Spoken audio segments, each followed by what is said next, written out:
ایک ایسی رات جس رات کے اندر انسانی زندگیوں کے بارے میں بہت اہم فیصلے کیے جائیں گے۔ کون مرے گا اور کون جیے گا، اور کون اس دنیا میں ایک نئی زندگی کی شروعات کرے گا،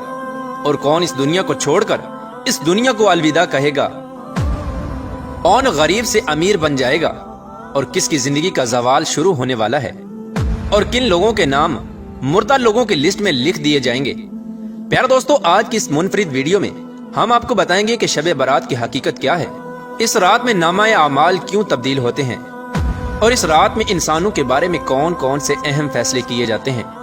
اور اگر خدا نخواستہ ہمارا نام بھی مردہ لوگوں کی لسٹ میں لکھ چکا ہو تو ہمیں کیا کرنا چاہیے۔ اس رات کتنے لوگوں کی مغفرت کی جاتی ہے، اور اس رات کون سے وہ بدبخت لوگ ہیں جن کی مغفرت نہیں کی جاتی، اور حضور صلی اللہ تعالی علیہ وآلہ وسلم نے اس رات کون کون سے عمل کرنے کا ارشاد فرمایا، اور با تقاضۂ مسلمان ہم کو شب بارات کو کس طرح گزارنا چاہیے۔ پیارے دوستو، ان تمام تر سوالات کے جوابات قرآن و حدیث کی روشنی میں آج کے اس ویڈیو میں ہم آپ کو بتائیں گے، لہٰذا آپ سے گزارش ہے کہ ہماری اس ویڈیو کو انت تک ضرور دیکھیے گا۔ پیارے دوستو، شعبان المعظم کی 15ویں رات کو شب برات کہا جاتا ہے۔ شب رات کو کہتے ہیں، اور برات کے معنی ہے بری ہونا، چونکہ اس رات کو مسلمان توبہ کر کے اور اللہ تبارک و تعالیٰ کی بارگاہ میں اپنے گناہوں کی معافی طلب کرتے ہیں، اور اللہ تبارک و تعالیٰ کی بارگاہ میں اپنے گناہوں کو چھوڑنے کا عہد کرتے ہیں، تو اللہ تبارک و تعالیٰ اپنی رحمت کے صدقے بے شمار مسلمانوں کو جہنم سے نجات دیتا ہے، اس لیے اس رات کو شب برات کہتے ہیں۔ حضرت عطا بن یسار رضی اللہ تعالی عنہ بیان فرماتے ہیں کہ لیلۃ القدر کے بعد شعبان کی 15ویں رات سب سے افضل رات ہے۔ پیارے دوستو، آپ کو بتاتے چلیں کہ شب برات فرشتوں کے لیے اللہ تبارک و تعالیٰ نے عید کا دن مقرر کیا ہے۔ جس طرح کہ اللہ تبارک و تعالیٰ نے زمین پر رہنے والے انسانوں کو 2 عیدیں عطا فرمائیں، اسی طرح اللہ تبارک و تعالیٰ نے آسمان والوں کے لیے بھی 2 عیدیں مقرر کر رکھی ہیں،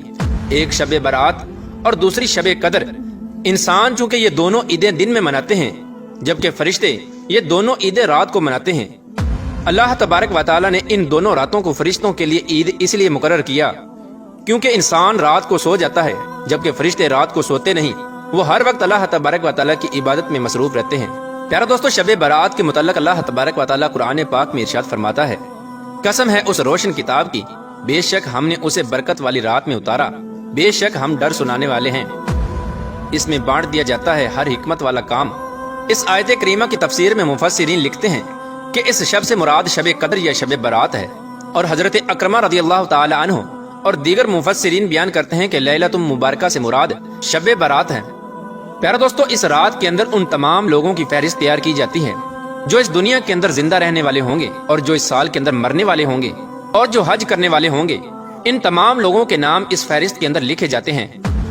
اس فہرست میں درج ہونے والے ہر حکم کی تعمیل میں ذرہ برابر بھی کمی نہیں کی جاتی۔ حضرت عائشہ صدیقہ رضی اللہ تعالی عنہ بیان فرماتی ہیں کہ رسول اکرم صلی اللہ تعالی علیہ وآلہ وسلم نے ارشاد فرمایا، کیا تم جانتی ہو کہ شعبان کی 15ویں شب میں کیا ہوتا ہے؟ تو حضرت عائشہ صدیقہ رضی اللہ تعالی عنہ نے عرض کیا، یا رسول اللہ صلی اللہ تعالی علیہ وآلہ وسلم، آپ ہی ارشاد فرما دیجئے۔ تو نبی کریم رؤوف الرحیم صلی اللہ تعالی علیہ وآلہ وسلم نے ارشاد فرمایا کہ آئندہ سال میں جتنے بھی پیدا ہونے والے ہوتے ہیں وہ اس رات میں لکھ دیے جاتے ہیں، اور جتنے لوگ آئندہ سال میں مرنے والے ہوتے ہیں وہ بھی اس رات میں لکھ دیے جاتے ہیں، اور اس رات میں لوگوں کے سال بھر کے اعمال اٹھائے جاتے ہیں، اور اس رات میں لوگوں کا رزق مقرر کیا جاتا ہے اور رزق اتارا جاتا ہے۔ حضرت عطا بن یسار رضی اللہ تعالی عنہ بیان فرماتے ہیں کہ شعبان کی 15ویں رات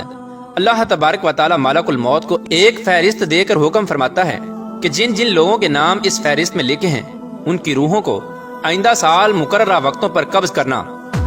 پیارے دوستو، اس رات میں لوگوں کی زندگی اور موت کا فیصلہ ہو چکا ہوتا ہے، جبکہ لوگوں کے حالات یہ ہوتے ہیں کہ وہ اپنی دنیا میں مگن ہوتے ہیں۔ کوئی اپنا بینک بیلنس بڑھانے کے چکر میں لگا ہوتا ہے،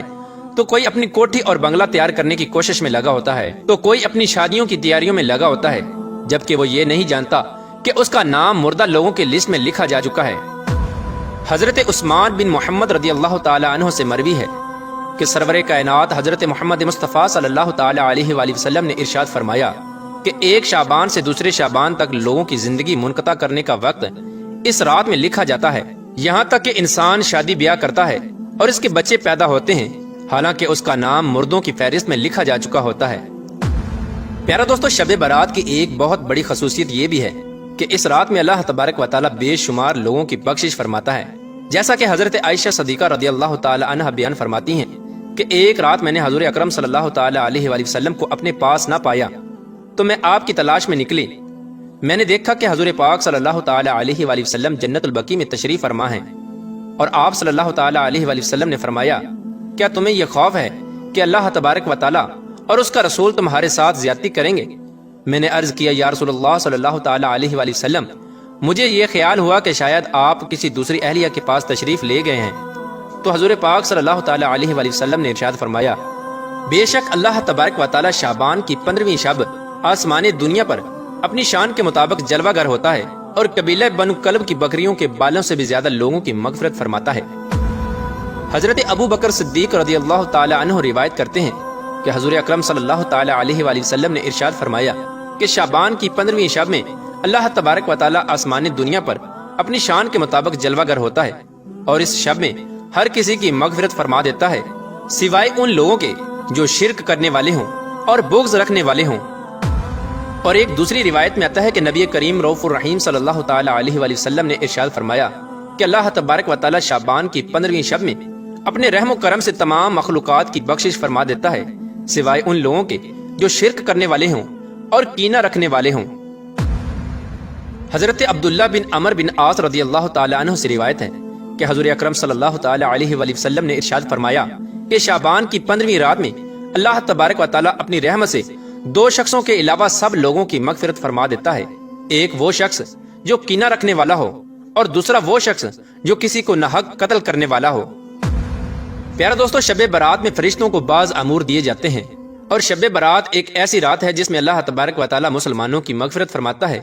اور دعاؤں کو قبول کرتا ہے، جیسا کہ حضرت عثمان رضی اللہ تعالی عنہ روایت کرتے ہیں کہ حضور اکرم صلی اللہ تعالی علیہ وآلہ وسلم نے ارشاد فرمایا، جب شعبان کی 15ویں شب آتی ہے تو اللہ تبارک و تعالی کی طرف سے یہ اعلان ہوتا ہے کوئی مغفرت طلب کرنے والا کہ اس کے گناہ بخش دوں؟ ہے کوئی مجھ سے معافی مانگنے والا کہ اسے عطا کروں؟ اس وقت اللہ تبارک و تعالی سے جو مانگا جائے وہ ملتا ہے، وہ سب کی دعا قبول فرماتا ہے سوائے بدکار عورت اور مشرک شخص کے۔ حضرت علی رضی اللہ تعالی عنہ سے روایت ہے کہ غیب بتانے والے آقا و مولا حضرت محمد مصطفیٰ صلی اللہ تعالی علیہ وآلہ وسلم نے ارشاد فرمایا، جب شعبان کی 15ویں رات آتی ہے تو رات کو قیام کرو اور دن کو روزہ رکھو، کیونکہ غروب آفتاب کے وقت سے ہی اللہ تبارک و تعالی کی رحمت آسمان دنیا پر نازل ہو جاتی ہے، اور اللہ تبارک و تعالی ارشاد فرماتا ہے کوئی مغفرت طلب کرنے والا کہ میں اس کو بخش دوں؟ ہے کوئی رزق مانگنے والا کہ میں اس کو رزق دوں؟ ہے کوئی مصیبت زدہ کہ میں اسے مصیبت سے نجات دوں؟ یہ اعلان طلوع فجر تک اللہ تبارک و تعالی کی طرف سے ہوتا رہتا ہے۔ پیارا دوستو، حضور اکرم صلی اللہ تعالی علیہ وآلہ وسلم نے ارشاد فرمایا کہ شعبان میرا مہینہ ہے اور رمضان اللہ تبارک و تعالی کا مہینہ ہے۔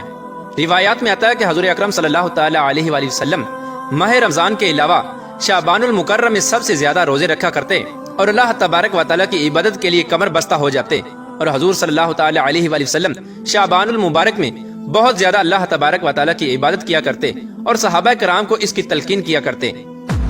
لیکن افسوس کہ آج کے دور میں لوگ اس مقدس رات کو آتش بازی کی نظر کر دیتے ہیں۔ جس رات میں اللہ تبارک و تعالی سے مغفرت طلب کرنی چاہیے، اس رات کو آج کے مسلمان فضول خرچی اور آتش بازی میں گزار دیتے ہیں، اور اللہ تبارک و تعالی کو راضی کرنے کی بجائے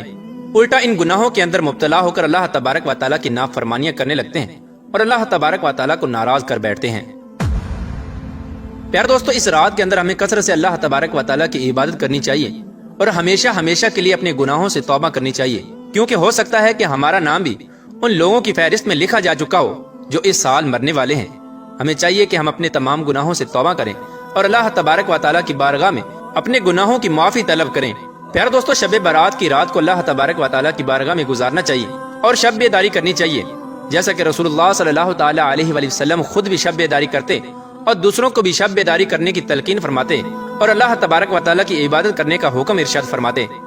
اللہ تبارک و تعالی سے دعا ہے کہ حضور پاک صلی اللہ تعالی علیہ وآلہ وسلم کے بتائے ہوئے راستے پر چلنے کی توفیق عطا فرمائے اور حضور صلی اللہ تعالی علیہ وآلہ وسلم کی محبت کے اندر جینا مرنا نصیب فرمائے، اور اس رات کے صدقے اللہ تبارک و تعالی ہماری اور تمام مسلمانوں کی مغفرت فرمائے۔